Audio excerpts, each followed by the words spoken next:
not. Was I not recording that whole time? Well, take two, I guess. Hi, Siren, and I'm back here with another YouTube video for y'all.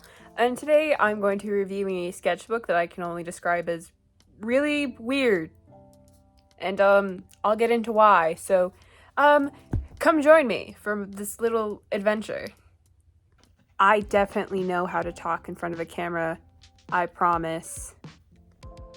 Alright, so let's get into this etched stone paper. So first of all, the paper is made from like limestone.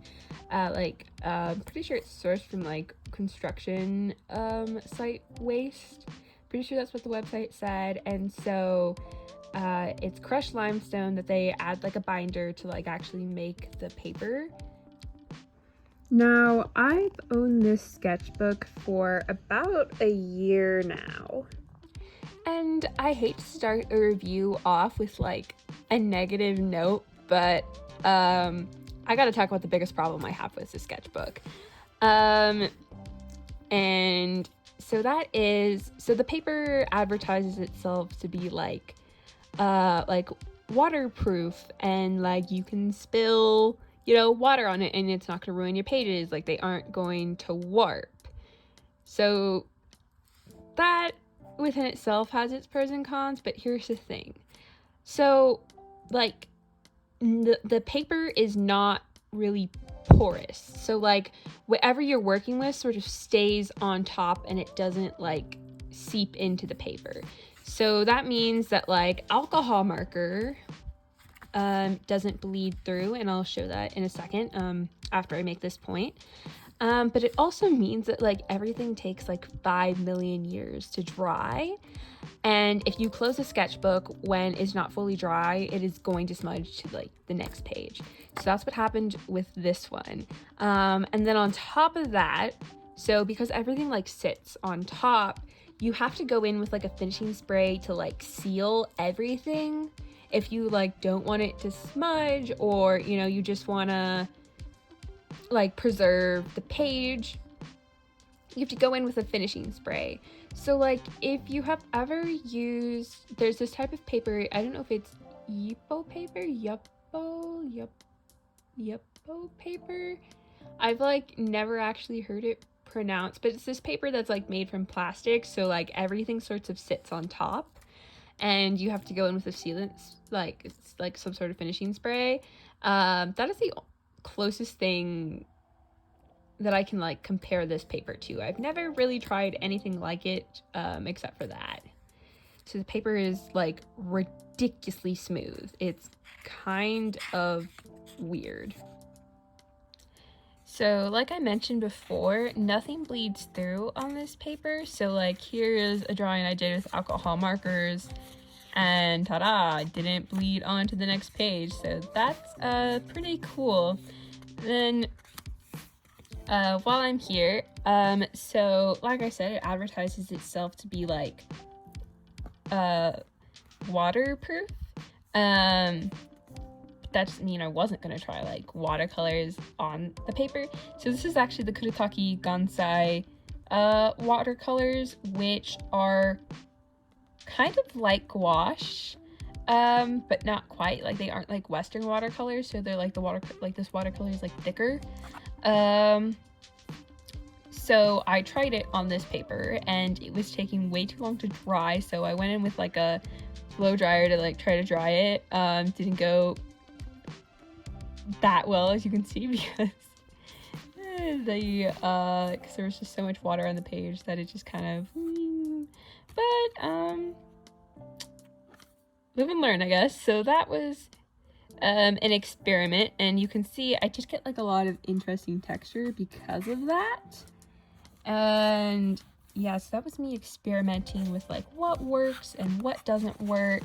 Like I have Crayola marker on this page, more alcohol markers, just really like exploring what I can do on this paper. And I gotta say, I think the Kuretake Gansai watercolor was probably my favorite to work with on this paper, just because since like everything takes like a million years to dry, it was a lot of just like water and kind of having fun and experimenting and seeing what I could do. There was testing, I forgot which, I believe these are Tombow markers, and like how the color sort of deteriorated here is interesting. Like, why is her skin green? It was not green when I originally put those colors down. Or are those alcohol markers? Wait, now I can't remember. Oh, I'm so good at reviews, guys, but I can't remember now if these were Tombow or what, like the Tombow water-based markers or alcohol markers when I put this down. Welp. Yeah. I had a point. Where was I going with this? Ooh, let's talk about gouache on this paper next. So, okay. It doesn't really like gouache. And maybe I should have put like gesso down first, so that way it wouldn't be so smooth, give it some texture, and the gouache would have like an easier time like binding or like, you know, just like sticking to the page. So it was like really hard to do anything with gouache. It was hard to get like a flat color. It I just didn't like gouache, but I mean, it was worth a try, and you can see that like I was having a hard time here. I will say, because this paper is so smooth, it's really fun to draw with like pencil in it, because I mean, especially like if you have like the Prismacolor color erase pencils, or if you're weird like me and you just like to draw like sketch with color pencils, it's like a lot of fun just because it's so smooth.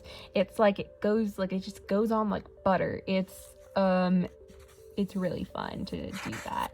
But I think the place where like this paper really shines is how you can use like alcohol base markers on it, because you get some pretty, like when done right, you can get some pretty interesting effects. And so because everything takes longer to dry on this paper, you have more time to actually like blend colors together. There's more like pencil and color pencil sketches. So you can also get like this, you can see it here and here. So like you see like these like rings, kind of like the hard line around the ink. So you can get that effect, which you would normally, like, you can't really get that on like regular paper. Like it almost looks like I did this in like watercolor, because you know when you do watercolor, if you like have a lot of water, it'll dry with like that hard stain around it. So like you can get that effect with alcohol markers here, and I like adore the way that looks. I think it's fun and interesting. So more pencil sketches, and like there's a kind of like hard line you get again. See, there it is with the alcohol markers. So I'm trying to think of what else I have to say about this paper, like final thoughts. I would not recommend this paper to beginners, like people just getting into art per se, just because the like paper itself is so different from regular paper that like it is a challenge to work with. And I think like that's good for like a specific kind of artist. Like I wouldn't necessarily think this would like replace your normal sketchbook, unfortunately, just because it is so freaking smooth. And you kind of have to have a light hand to sort of sketch, because like if you're pressing way too hard, like you're going to leave like some indent, like an impression on the paper. I feel like this is better for an artist who really likes to experiment with their work and likes to get maybe a little weird and abstract, and like, you know, just kind of likes to experiment a lot. Like, this is for a, you know, a particular kind of artist. I'm not necessarily sure everyone would like this. Like, do I regret buying this? No. This was a lot of fun, and when I first got it, it got me out of like an art block because it was just like so different. Would I buy it again? Maybe. I think I would buy the larger sketchbook, and I would do that for oil painting because I saw someone do oil painting in the sketchbook, and I was like, whoa, that's like crazy. And I love oil painting, but it's like, where am I gonna put all these canvases, you know? So I really like the idea of trying that. It's just, this paper is just really weird, really smooth. But I mean, when I took it out and once you get the hang of how the paper reacts, it's a lot of fun, and I really like it for like alcohol markers the most. I think that is what this paper is best for, honestly, is alcohol markers.